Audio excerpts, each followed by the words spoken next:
Bonjour à tous et bon début de week-end. Après 2 jours de pluie intensive et ininterrompue, l'éclaircie dans les cieux de Cotonou et environ. Bienvenue aux 13h de ce vendredi 19 juin 2020. Voici les principales articulations. Lucas Trokpo, le nouveau maire de Cotonou, installe progressivement son administration et le reste de son équipe. Les chefs des 2e et 7e arrondissements de la ville ont été investis. Alessandre Djidjoko et Iris Muriel Bokom, respectivement, ont porté l'écharpe de commandement. Reportage à suivre. Fou du roi hier, jeune patriote aujourd'hui, Frédéric Béhanzin et ses amis ont vu la presse. C'est pour leur confier ce qu'ils ont appelé la bonne lecture de l'actualité politique nationale, contrairement à ce qui peut être vu, entendu ou distillé ça et là. Dans ce 13h, les sujets dont ils ont corrigé le tir de compréhension. L'enfant d'actualité toute cette semaine, vous l'auriez certainement remarqué. Cette fois-ci, c'est le Comité national de protection de ces êtres aimables qui a ouvert sa première session ordinaire hier, justement pour penser à comment mieux s'organiser et agir pour davantage protéger les enfants. On fera le point dans cette session d'information. Vous aimez les bonnes informations, vous êtes à la bonne source. Merci d'avoir fait ce choix. Et encore une fois, bienvenue aux 13h. À Cotonou, l'équipe Atropo s'installe progressivement à la suite du maire et de ses adjoints connus et investis il y a quelques semaines déjà. C'est au tour des chefs d'arrondissement de prendre fonction officiellement. Rien d'embarrassant pour la cérémonie à l'occasion. Et vous allez le voir, juste le port de l'écharpe et quelques flashs de photos. Et Alessandre Djidjoko et Iris Muriel Bokom ont été envoyés officiellement à leurs fonctions respectives de chef des 2e et 7e arrondissements de Cotonou. Ulrich Gaba et Elvis Tenoukouen. Voici l'homme qui est désormais appelé à diriger le 2e arrondissement de Cotonou. Alexandre Djidjoko est officiellement investi dans ses fonctions par le premier adjoint au maire de Cotonou qui en profite pour lui prodiguer de sages conseils. Vous trouverez auprès de nous tout l'appui nécessaire à l'exercice efficace de vos missions. Bien sûr, à hauteur de nos capacités et en fonction de votre approche.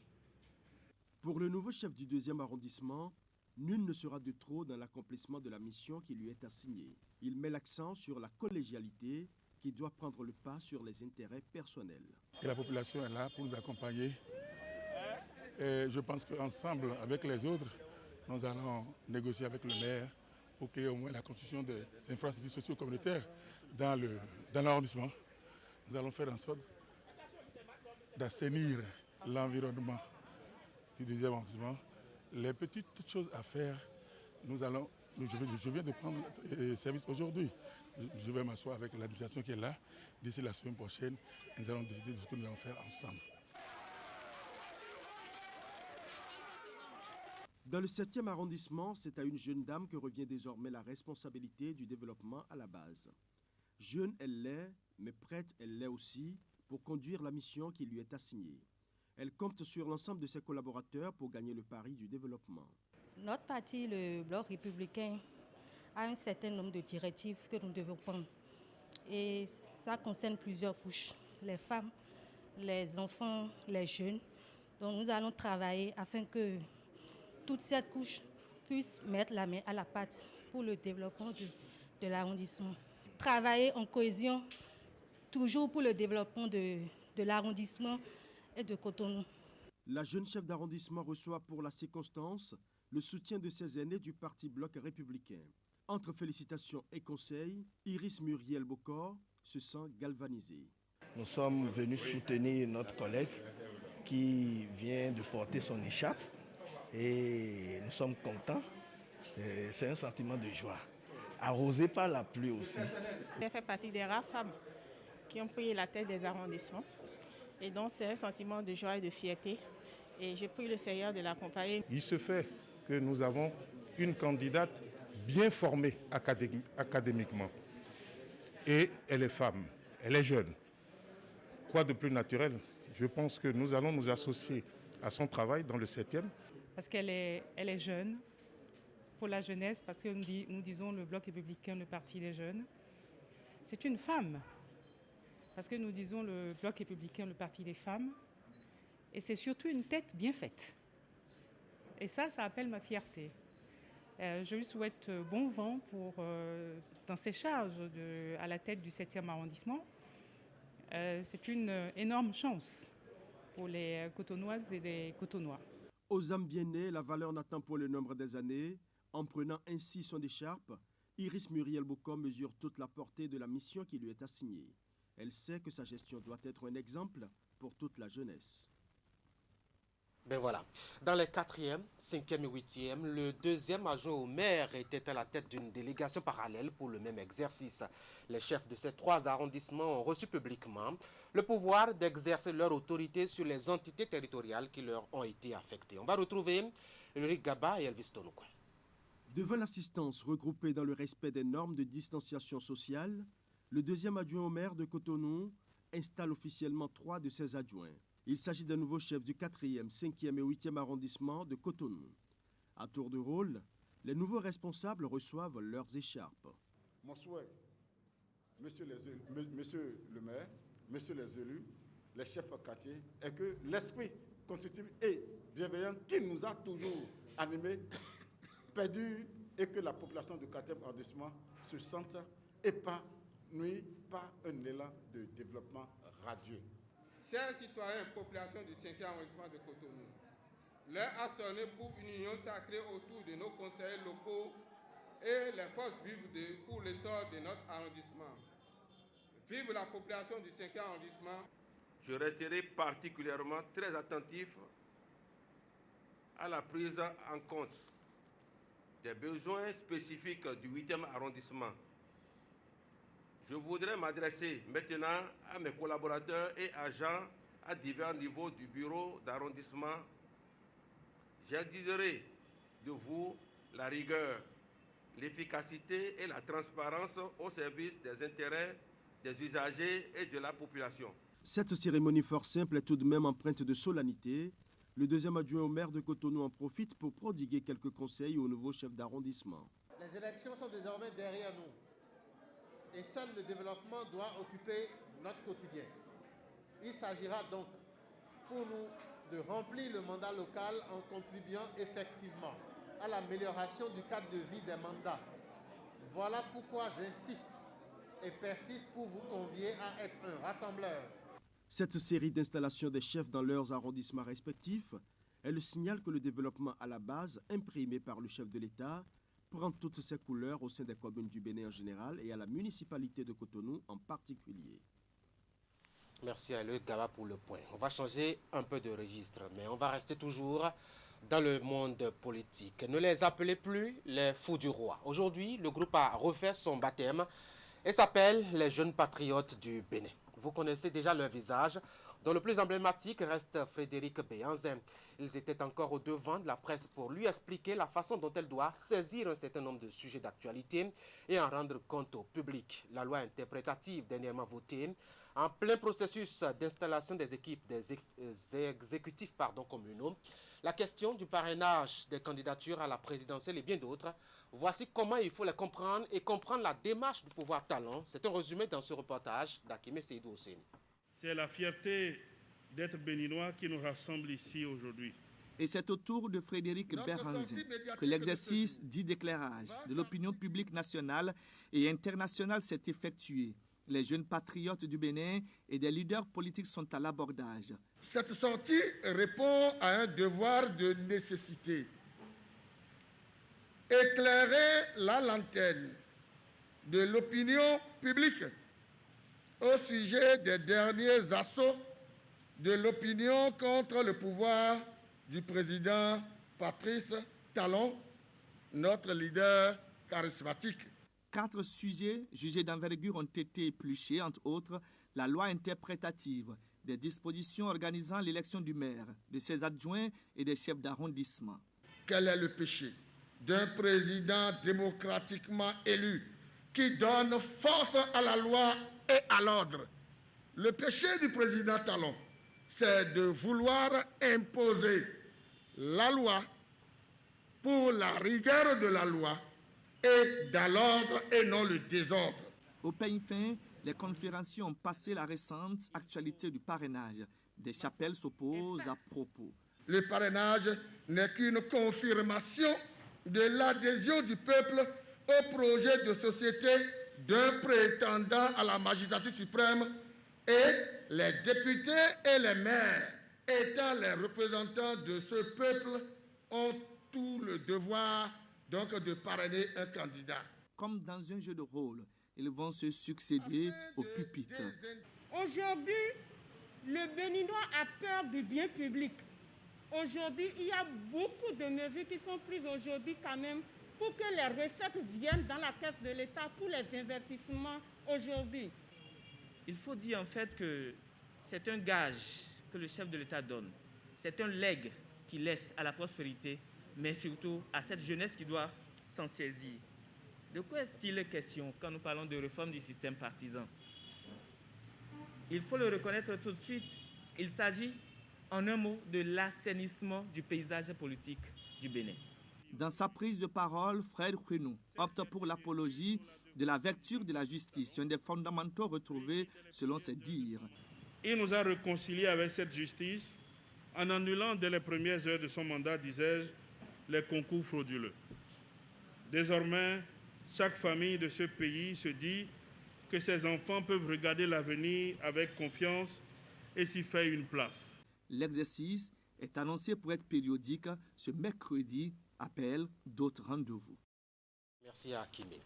On va ouvrir le dossier coronavirus. Face à la montée des chiffres liés justement à cette pandémie, une équipe envoyée par le gouvernement a rencontré les leaders religieux pour les remobiliser à la cause de l'observation des règles qui limitent la propagation du virus. Le message à cette rencontre ne s'est pas arrêté à cette seule invite. Les lieux de culte seront bien suivis sur l'ensemble du territoire national ce week-end. C'est pour évaluer la rigueur et le prix qu'attachent les hommes de foi au respect du comportement qui doit arrêter la progression de la pandémie. Narcisse Alossé. On a le sentiment qu'il y a un relâchement. Face aux dignitaires et autres responsables de 5 communautés religieuses, 4 membres du gouvernement. Une rencontre voulue par l'État suite au relâchement observé dans les gestes barrières à la Covid-19 au niveau des lieux de culte. Personnellement, j'ai fait le tour de 2 mosquées centrales. J'ai constaté que les mesures de distanciation ont été respectées lors de la prière. Mais le problème, c'est après la prière. On dit lors de la prière, nous sommes distants, mais une fois la prière terminée, on se regroupe, malgré les prêches des imams. À ces constats s'ajoute la désinvolture de certains célébrants. Il s'agit surtout de ceux dont les cultes nécessitent la distribution de la communion, mais qui ne se désinfectent pas régulièrement les mains. Imaginez juste, ne serait-ce qu'un instant, qu'un célébrant soit contaminé et qu'il ne désinfecte pas ses mains correctement avant de commencer la distribution. S'il y a 100 fidèles dans l'église, c'est 100 contaminations. Et ces 100 contaminations vont arriver dehors et vont contaminer plusieurs autres. En moins de temps qu'il ne faut pour le dire, nous allons assister à une explosion de la contamination. Telles que les choses avancent, si on ne s'y prend pas, on risque de se retrouver dans la situation des pays que nous voyons à la télé. On ne souhaite pas ça. La réalité, c'est que le Bénin fait face aujourd'hui à une flambée de cas graves avec la saturation des centres de prise en charge implantés dans le pays. Et à cette séance de travail, les gouvernants n'ont pas occulté l'incrédulité de certains qui, s'appuyant sur les statistiques du paludisme, estiment que la Covid-19 fait moins de victimes. Oui, c'est possible. Mais le palu ne contamine pas. C'est un vecteur qui vous apporte ça. On peut vivre ensemble ici pendant 4 jours, 5 jours, 10 jours, manger ensemble, tous si j'ai le palu, c'est moi seul qui ai le palu. Ça, on ne peut pas la comparer au Covid. On peut traiter le palu avec certitude et guérir. Cette maladie, on n'a pas le traitement avec certitude que dès que vous attrapez, quand vous faites le traitement, vous allez vous en sortir. Nous devons tous combattre l'insouciance de certaines personnes qui oublient que leur comportement détermine la vie d'autres Béninois. Tous les pays qui ont pris la lutte à la légère sont en train de payer le prix fort. Il faut donc redoubler de vigilance et renforcer la sensibilisation. Et pour le faire, les responsables et représentants religieux sollicitent l'appui de la police républicaine dans les plus de 15 000 lieux de culte que compte le Bénin. Le nombre de lieux de culte fait 3 fois l'effectif de la police. Encore, si on doit envoyer un agent, la police se déplace par binôme. Donc il peut déjà faire déjà 5 fois, 6 fois nos effectifs. Et on ne peut pas compter sur la police donc en permanence pour le faire. Donc c'est une question de conscience individuelle et collective. Et dans cette responsabilité collective, l'État promet maintenir sa posture de veille permanente pour le respect des gestes barrières. D'ailleurs, le gouvernement déploiera plusieurs émissaires dans les lieux de culte ce week-end pour vérifier les mesures prises par les responsables. Un rapport en sera fait en Conseil des ministres mercredi prochain, ont ajouté les 4 membres du gouvernement présents à cette séance. Voilà qui est dit. Et si le gouvernement s'est engagé à mettre une pincée de rigueur de plus dans sa lutte contre la pandémie, c'est bien parce que les chiffres ces derniers temps ne rassurent plus du tout. À la date du 17 juin, le pays dénombrait 597 cas positifs pour 11 morts officiels. Le ministre Benjamin Hunkpatin l'a d'ailleurs confirmé lors d'une conférence de presse suivie par Asiengbo Kayin Asiengbo. 597 cas positifs à la COVID-19, 238 guéris et 11 décès. Ce sont les nouveaux chiffres mis à la disposition de la presse par le ministre de la Santé lors de la conférence de presse organisée dans l'après-midi du jeudi 18 juin. Ces nouvelles données sont évaluées selon Benjamin Hunkpatin à la date du 17 juin. Depuis le 11 mai 2020, un retour progressif à la normale a été entamé. À la date du 17 juin 2020, le Bénin compte 597 cas confirmés à la PCR, dont 238 guéris et 11 décès. Actuellement, 348 patients sont en cours de suivi, dont 11 cas graves. Pour le ministre de la Santé, les nouveaux cas positifs sont dus à plusieurs facteurs. Les nombreux cas actuellement enregistrés sont des cas contacts de sujets positifs à la PCR, des cas issus du dépistage systématique de groupes cibles, agents de santé, voyageurs entre autres, et des alertes de cas symptomatiques signalés par le call center. Les cas graves sont tous porteurs de TAR, c'est-à-dire de maladies préexistantes, diabète, hypertension artérielle, drépanocytose, qui renforcent leur fragilité vis-à-vis de la maladie. Depuis le 11 mai, les mesures prises par le gouvernement pour contrer la pandémie ont été progressivement assouplies. Des mesures qui pourront être instaurées de nouveau, selon le directeur de la communication de la présidence, Wilfried Léandre Humbeji. Les raisons qui expliquent les chiffres d'aujourd'hui, le ministre a essayé de vous les expliquer, mais si nous manquons de discipline collective, si chacun de nous ne s'approprie pas la cause, ne considère pas qu'il doit être un agent anti-Covid et que demain, l'État doit être amené à prendre de nouvelles mesures fortes, eh bien, dans le but de protéger chacun, de préserver la santé publique et l'intérêt supérieur de la nation, le gouvernement ne fera pas l'économie de mesures destinées à préserver nos vies et à préserver le pays lui-même. Selon le ministre de la Santé, la recrudescence des cas en ce début de saison pluvieuse pourrait être due à la baisse de la température liée à la fraîcheur. Il appelle à continuer la mise en œuvre des mesures de prévention contre la COVID-19 et à une prise de conscience de chacun. On va rester avec le ministre de la Santé, au four et au moulin, pour vous dire que la deuxième session du comité de direction élargie s'est ouverte hier matin. La première s'était tenue au mois de mars dernier et c'est Benjamin Hunkpatin qui, en personne, va tenir les premiers rôles. D'ailleurs, il nous dit ici de quoi cela va retourner, cette occasion d'échange avec les cadres de son ministère. Il est au micro de Narcisse Alossé. Nous aborderons au cours de ce CODI élargi à tous les acteurs clés du système divers sujets d'intérêt pour le secteur de la santé.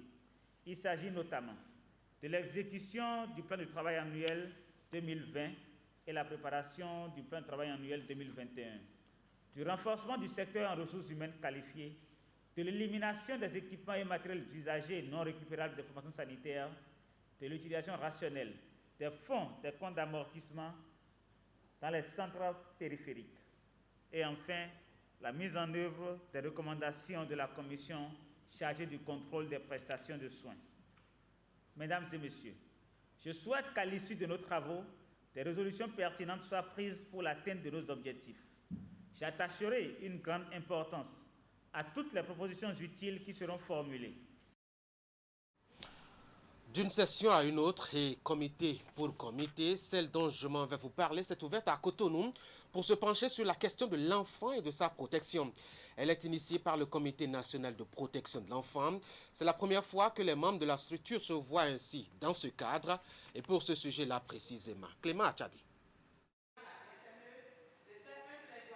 Les membres du Comité national de protection de l'enfant tiennent la première session de leur réseau pour la protection de l'enfant au Bénin. Le comité en question est un outil de mise en œuvre de la politique nationale de protection de l'enfant qui promeut la collaboration entre l'État, les organisations de la société civile et les partenaires techniques et financiers en vue de rechercher des solutions innovantes pour la cause des enfants. La présente rencontre est une occasion de consolider notre partenariat et permettra aux acteurs ici présents de s'informer mutuellement sur leurs différentes activités et favoriser une synergie d'action et une meilleure gestion des ressources.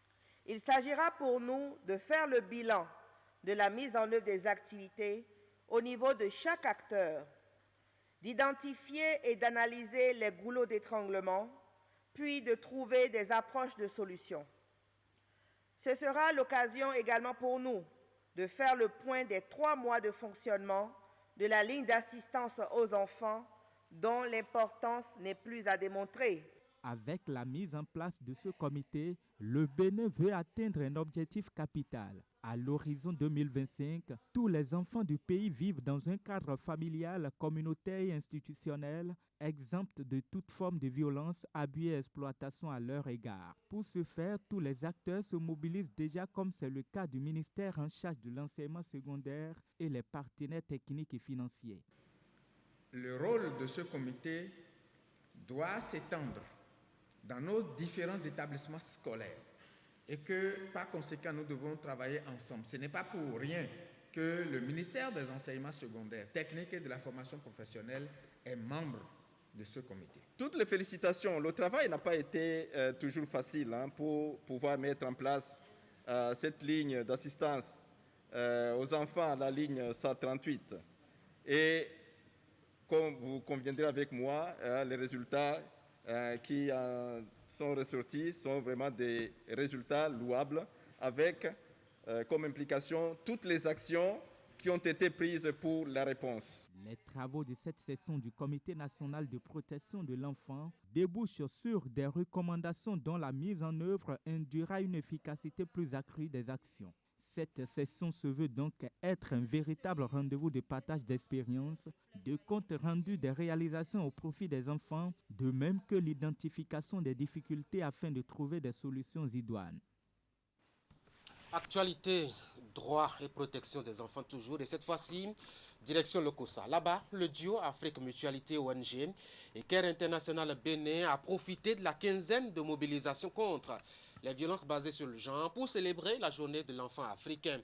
Derrière l'initiative, il s'agit de faire le point sur la situation de la violation des droits des enfants dans la commune de Lokossa précisément et de façon plus élargie dans le département du Mono. Geoffroy Messin et Florent Dou. C'est un double événement que l'ONG Afrique Mutualité et son partenaire Care International Bénin Togo ont convié ce parterre de jeunes et adolescents ainsi que des autorités politico-administratives. Il s'agit de la célébration de la 30e édition de la Journée de l'enfant africain, couplée avec le lancement de la quinzaine de la mobilisation contre les violences basées sur le genre VBG. À toutes ces personnes qui, en dépit des nombreuses sensibilisations, continuent de porter atteinte à l'intégrité physique et morale des enfants, je voudrais rappeler que des dispositions juridiques existent pour punir les infractions commises sur les enfants. Les manifestations se sont déroulées à Lokossa, dans le département du Mono. Elles ont permis de faire le point sur la situation de la violation des droits des enfants dans la commune de Lokossa et dans le département du Mono. La violation des droits des enfants continue d'être d'actualité dans nos communes, dans nos villages, dans nos communautés. Aujourd'hui, plus que hier, nombreux sont ces enfants qui continuent d'être violentés de diverses manières, que ce soit sur le plan psychologique, sur le plan moral, sur le plan spirituel, sur le plan social. La cérémonie a été marquée par des prestations et des jeux divers de clubs scolaires et extrascolaires d'Atiémé et de Lokossa qui n'ont pas hésité à faire un plaidoyer.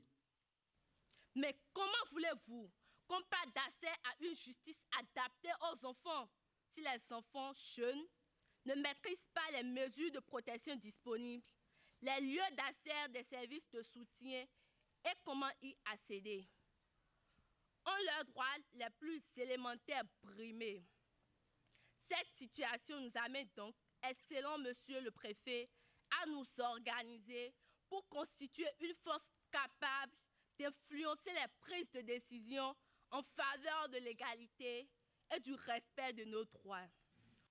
Le thème de la célébration de cette édition est accès à une justice adaptée aux enfants en Afrique. Il traduit le besoin de promouvoir des stratégies de réadaptation et de réinsertion comme alternative à la détention des enfants.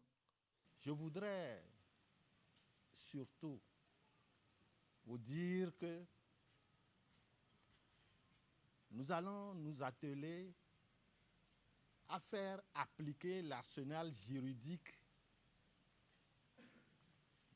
dont dispose notre pays pour faire cette lutte. Nous allons mobiliser, disons, tous les acteurs pour que nous puissions venir à bout de cette situation. Cette célébration entre dans la mise en œuvre du projet Promotion de la santé et des droits sexuels et reproductifs, PSDSR, un projet financé par l'ambassade des Pays-Bas et le gouvernement canadien. Parlons de la conservation de l'environnement. Les exploitants et usagers de bois de Pira, là nous sommes dans la commune de Banté, ont mis en terre 730 plants de mélina. Leur façon à eux de se rattraper par rapport à la célébration de la journée mondiale de lutte contre la désertification et la sécheresse. C'est un geste qui veut contribuer aux efforts nationaux de lutte contre les effets néfastes de la dégradation des terres, des changements climatiques et autres problèmes induits par la désertification. Imet, Hélène Amousso, Georges Vaudou. Pour plus de regards et d'actions protectrices à l'endroit de l'environnement, le monde a encore célébré ce 17 juin la journée mondiale de la lutte contre la désertification et la sécheresse. À Pira, dans la commune de Banté, dans les collines, l'événement a aussi été commémoré. Les exploitants et usagers de bois ont mis en terre plus de 700 plants de milléna. Ils avaient, pour la circonstance, à leur côté, les agents des eaux et forêts ainsi que les policiers républicains de la commune. Tel qu'on s'est organisé pour acquérir ce domaine, 2,5 hectares, nettoyer et mettre des plants en terre, la même association va œuvrer pour son entretien. Que ceux qui détruisent, ils sont à même de les remplacer au jour le jour. Donc les usagers de la forêt, du bois, ont réfléchi et se sont accommodés à la journée internationale de reboisement. On ne peut pas vivre sans la nature.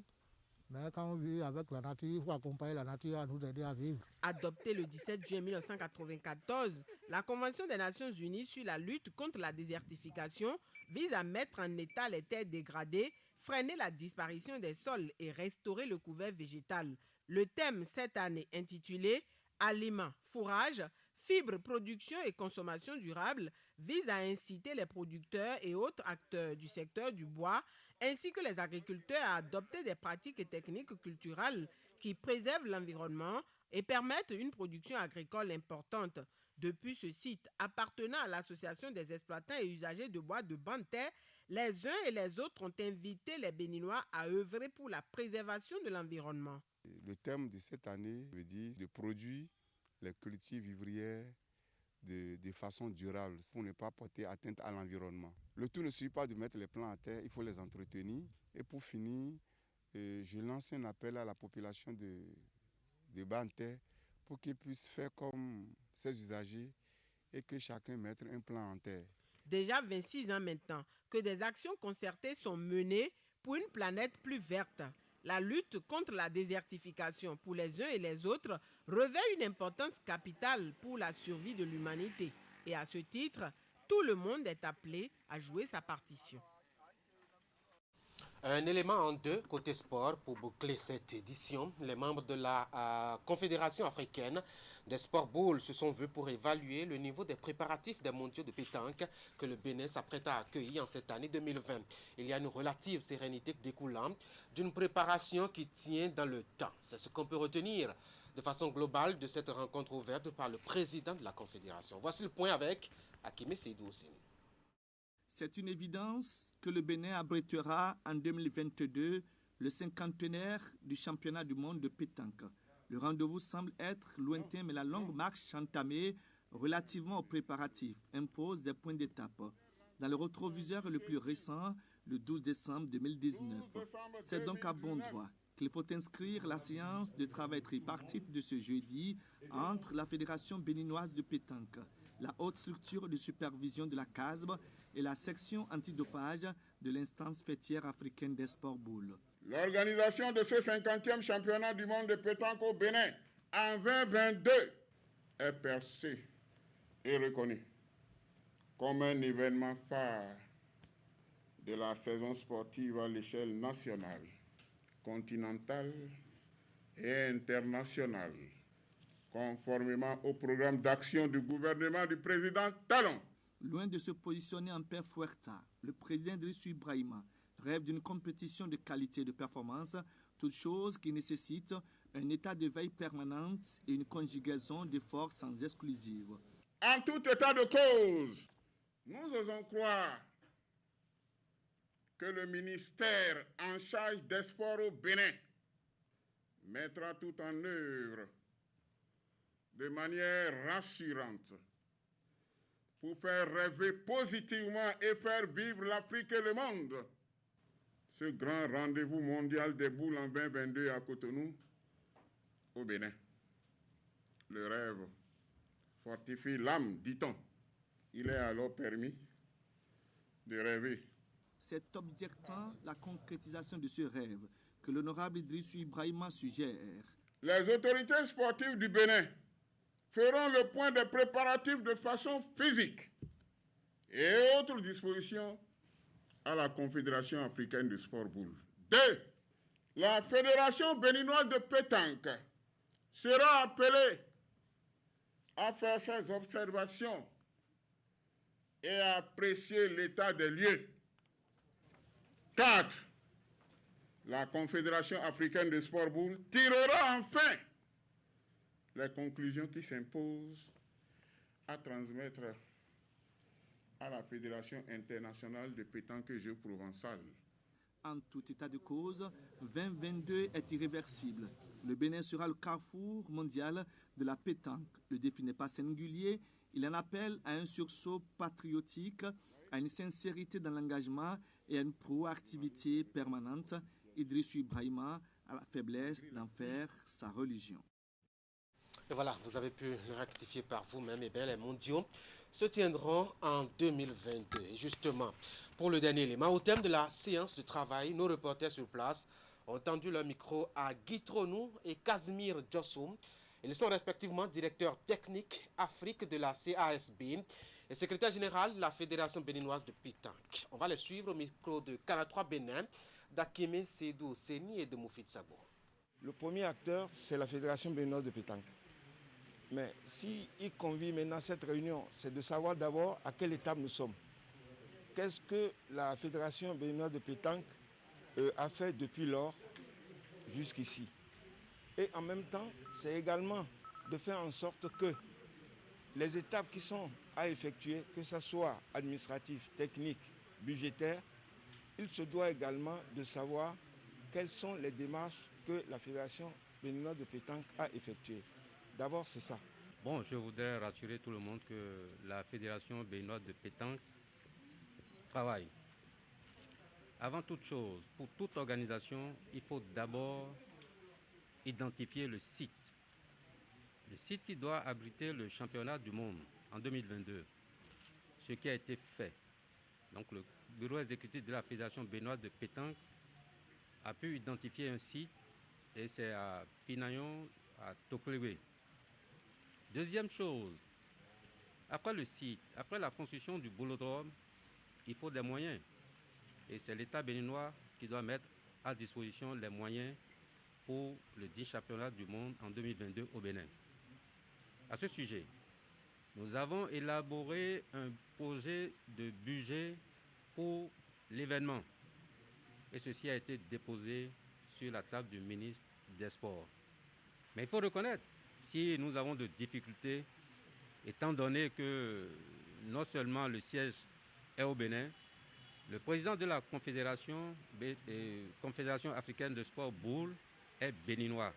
Par conséquent, lorsqu'il y aura un blocage par rapport à ces deux événements que je venais de dire, nous devons nous rapprocher de lui pour lui dire nous avons un blocage à tel niveau. Donc aujourd'hui, moi je peux dire simplement que nous sommes fiers et que l'État, tout d'abord l'État béninois qui a voulu de cette manifestation, puisque c'était la garantie. Et cette garantie qui a été donnée par l'État béninois a conforté donc la décision et également le travail abattu pour que nous ayons réussi à avoir ce championnat du monde. Donc je ne peux dire qu'aujourd'hui, le président de la Confédération est dans son rôle et nous vous remercions. Voilà, ainsi s'achève donc cette édition. On y aura évoqué justement l'actualité liée aux préparatifs des mondiaux 2022, donc de la Coupe, des mondiaux 2022, donc des sports boules, notamment de pétanque. Vous avez suivi justement quelques précisions amenées par Hakime Seydou Ousseni. Et puis les deux autres actualités évoquées lors de ce 13h-là. Vous avez pu suivre, je dois dire, l'installation des chefs des 2e, 4e, 5e et 7e et 8e arrondissements de Cotonou envoyés à leurs offices aussi. On peut comprendre par là que le 4 points installe progressivement sa machine au niveau donc de la capitale économique du Bénin. Et puis l'actualité coronavirus avec ses près de 600 cas confirmés au Bénin désormais et 11 morts officiellement reconnus. Vous avez pu suivre la promesse aussi du gouvernement de faire un tour pendant ce week-end sur les lieux de culte pour voir un peu comment est-ce que les gestes barrières se respectent sur ces endroits donc de prière. Encore une fois, c'est la fin donc de ce 13h. Merci d'avoir été là. Je dois dire un grand merci à tous les fidèles téléspectateurs qui nous suivent, notamment depuis Abidjan. Merci pour cette fidélité-là. On va se donner rendez-vous pour demain à partir de 13h pour une autre session d'information de la mi-journée. Je vous souhaite de passer une belle après-midi, bon début de week-end et surtout prenez soin de vous et protégez-vous.